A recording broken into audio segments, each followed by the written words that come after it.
Nakakita mo yung stoplight dito. Nandito tayo sa town center, pinakagitna ng downtown ng Banff.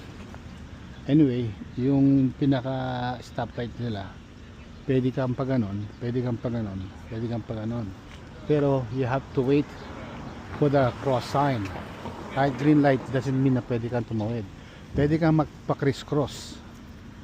So pag nakita mo yung walk sign, doon ka lang pwede. See, kahit green light yan, kahit mawala yung araw green light, di ka pwedeng tumawid.